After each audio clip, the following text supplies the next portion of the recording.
Assalamualaikum warahmatullahi wabarakatuh. Apa kabar teman-teman? Kembali lagi di Sekali Channel. Kali ini Sekali Channel akan membahas tentang mekanisme CASN P3K di tahun 2022.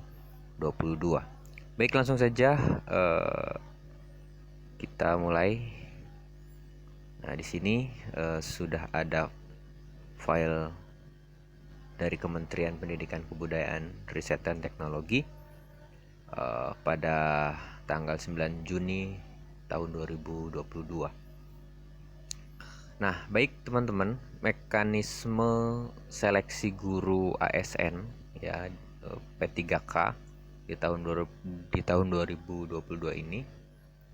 Nah, di sini kita bisa lihat untuk hasil seleksi guru ASN P3K tahun lalu ya, di tahun 2021. Di sini total formasi guru ASN P3K yang dibutuhkan itu 1 juta ya, 1.002.616 gitu ya. Kemudian formasi guru ASN yang diajukan pemerintah daerah itu 506.252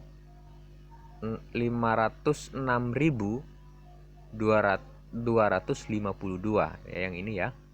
Nah, jadi sisanya ada 212.392 dari total formasi gitu ya.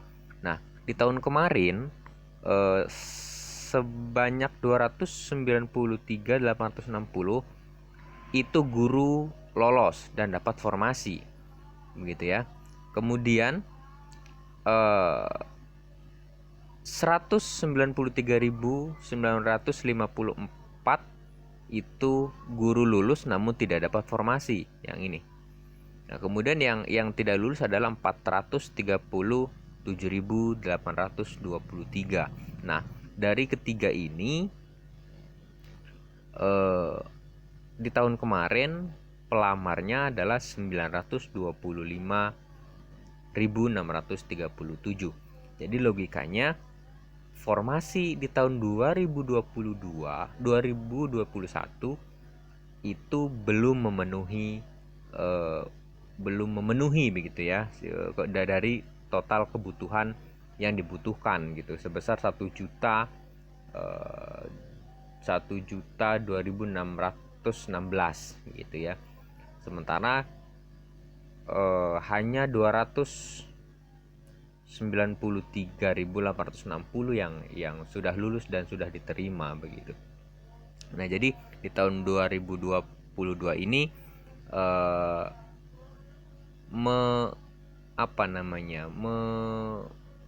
menyempurnakan atau mengisi kekosongan-kekosongan yang belum terisi di tahun yang lalu begitu ya.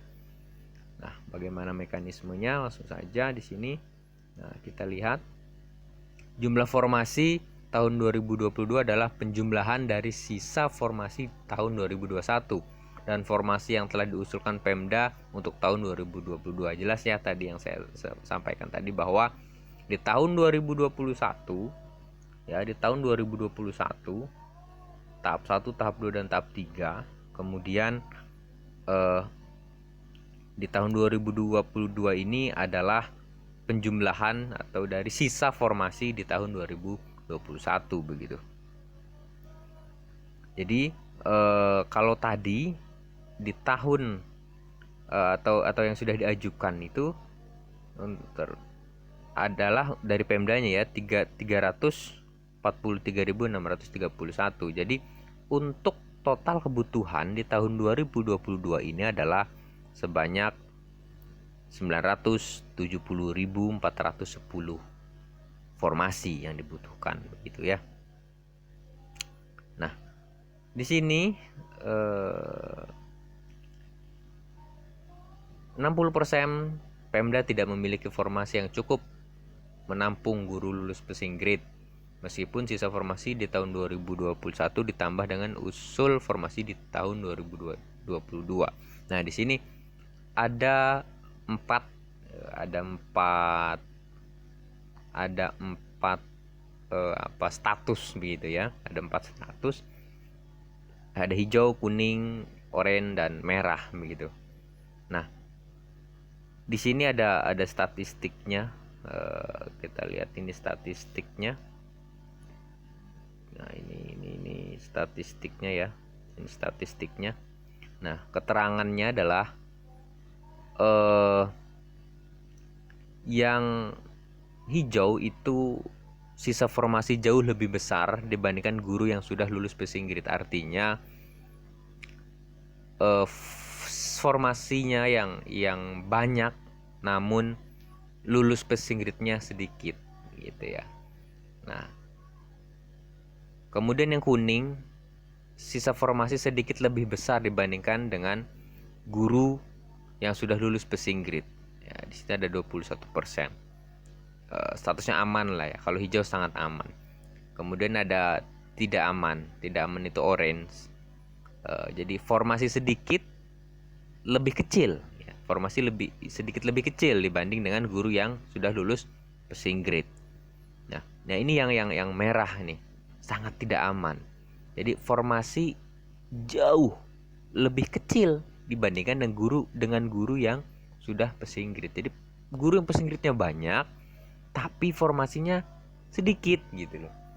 Nah, itu. Kemudian yang selanjutnya terdapat 3 jenis mekanisme seleksi guru ASN P3K di tahun 2022. Yang pertama, penempatan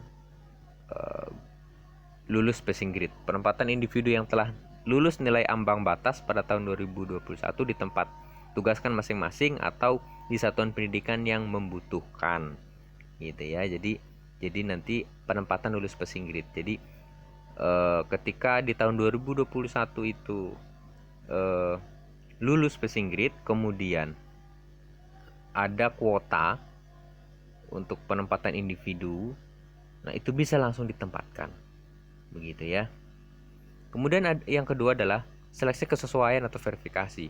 Seleksi dilakukan dengan mempertimbangkan dimensi kompetensi profesional, pedagogik, sosial, dan kepribadian.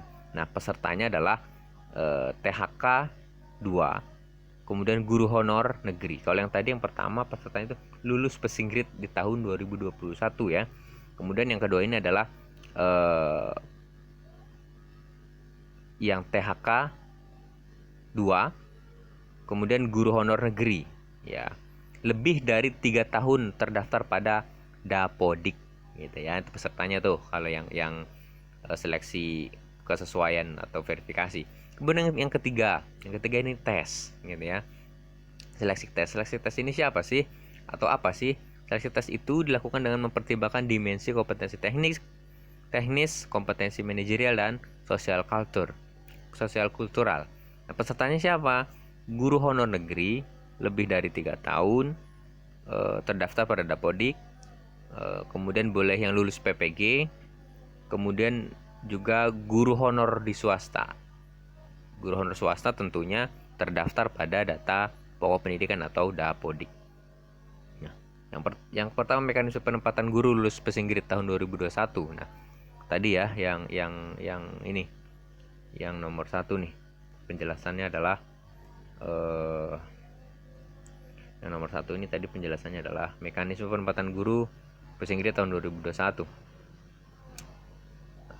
Jadi 193.000 guru telah memenuhi nilai ambang batas pada seleksi tahun 2021, ditempatkan di satuan pendidikan berdasarkan kebutuhan dan kuota yang tersedia di daerah tanpa mengikuti ujian kembali gitu ya. Jadi jelas 193.000 ini yang lulus passing grade 2021 akan ditempatkan tanpa adanya tes gitu ya. Siapa prioritasnya? Prioritasnya yang pertama adalah THK 2, kemudian honor negeri, kemudian yang lulus passing grade, kemudian honor swasta.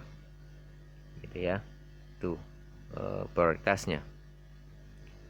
Kemudian yang selanjutnya yang mekanisme yang kedua adalah pelamar seleksi atau mekanisme kesesuaian verifikasi ya. Ini bagi pelamar THK 2 dan guru honor di sekolah negeri, minimal 3 tahun bekerja dan terdaftar di Dapodik. Gitu ya. Di situ ada seleksi kesesuaian. Pada seleksi ini dilakukan dengan nilai 4 dimensi tuh. Yang pertama kualifikasi akademik, kemudian kompetensi teknis ya.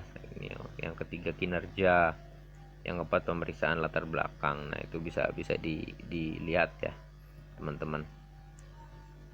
Kemudian yang selanjutnya adalah yang ketiga mekanisme seleksi tes bagi pelamar umum. Jadi ketika yang umum nih, untuk yang umum seleksi tes dilaksanakan apabila masih tersedia kuota. Jadi ketika tadi ya yang 193 yang lulus passing grade tahun 2021 sudah ditempatkan tanpa tes, kemudian yang kedua kesesuaian dan verifikasi yang THK 2 dan honor negeri itu sudah ditempatkan juga, masih ada kuota kosong begitu, masih ada